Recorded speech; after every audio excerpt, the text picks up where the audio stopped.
नमस्ते। कभी ये सोचा है कि कोई इतनी बड़ी और जानी मानी कंपनी बाजार में अपने शेयर इतनी कम कीमत पर क्यों लाएगी? आज हम LG इलेक्ट्रॉनिक्स इंडिया के इसी बहुत बड़े IPO के पीछे की दिलचस्प कहानी को समझने वाले हैं। तो चलिए इस पहेली को सुलझाते हैं।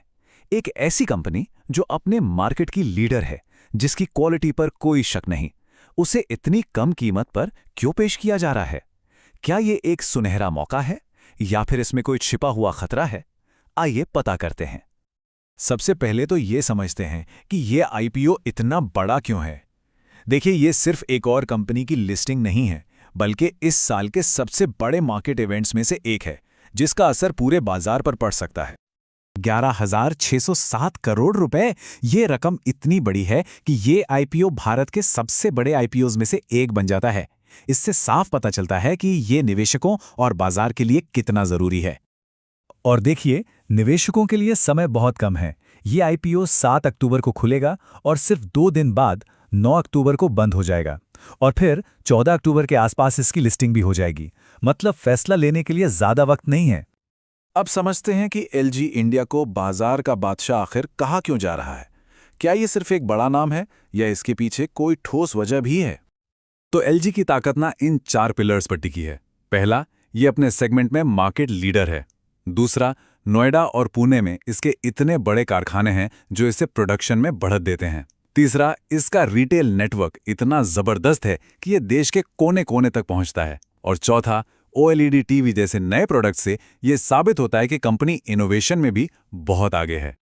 अब जरा इन आंकड़ों पर नजर डालते हैं। ये कहानी को और भी साफ कर देंगे। LG का रिटर्न ऑन नेटवर्थ यानी RONW 37% से ज्यादा है, जबकि इसके कॉम्पिटिटर्स औसतन सिर्फ 14.7% कमा रहे हैं। इतना ही नहीं, इसका प्रॉफिट मार्जिन भी इंडस्ट्री में सबसे बेहतर है। ये सिर्फ नंबर नहीं है, ये कंपनी की असली ताकत का सबूत है। तो ये वो है क्या चीज? आसान भाषा में समझिए।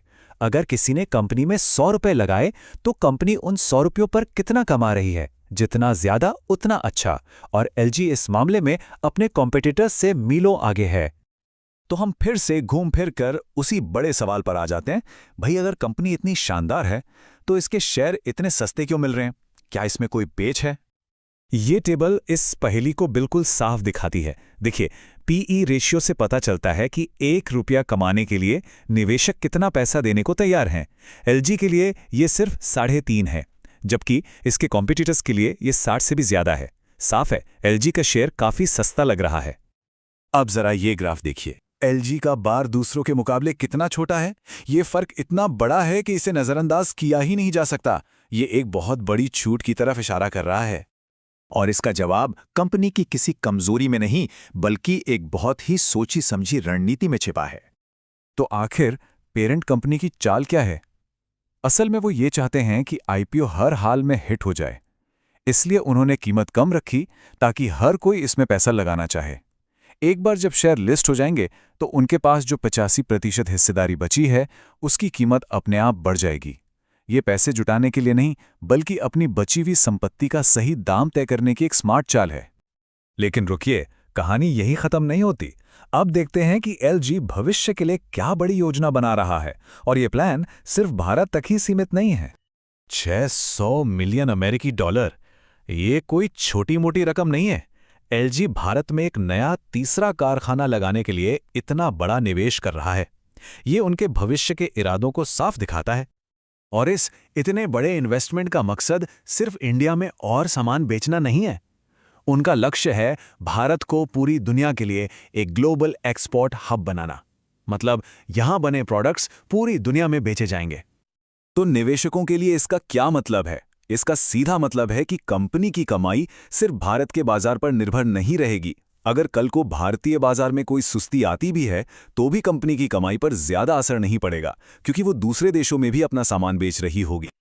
लेकिन रुकिए, जैसा कि कहते हैं, हर कहानी के 2 पहलू होते हैं। अब तक सब कुछ अच्छा लग रहा है, पर इस IPO से जुड़े कुछ जोखिम भी हैं, जिन्हें नजरअंदाज नहीं किया जा सकता। अब यहां एक बहुत जरूरी बात समझने वाली है, जिसे कहते हैं ऑफर फॉर सेल या OFS।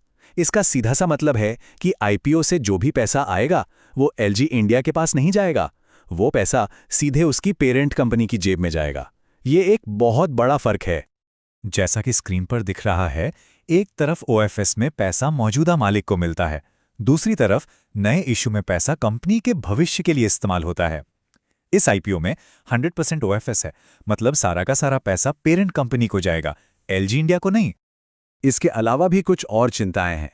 बाजार में कंपटीशन बहुत तगड़ा है, जिससे प्रॉफिट पर दबाव आ सकता है। कंपनी नई टेक्नोलॉजी के लिए अपनी ग्लोबल पेरेंट कंपनी पर पूरी तरह निर्भर है। और सबसे बड़ी बात, बाजार पहले से ही ये मानकर चल रहा है कि कंपनी बहुत तेजी से ग्रोथ करेगी। अगर ऐसा नहीं हुआ तो निराशा हो सकती है। तो इन सब बातों का निचोड़ क्या निकलता है? आइए इस पूरी कहानी के सारे हिस्सों को एक साथ जोड़कर देखते हैं। ये टेबल पूरी कहानी का सार है। एक तरफ हमारे पास एक बेहतरीन क्वालिटी की कंपनी है जो सस्ते दाम पर मिल रही है और जिसके पास भविष्य के लिए एक सॉलिड प्लान है।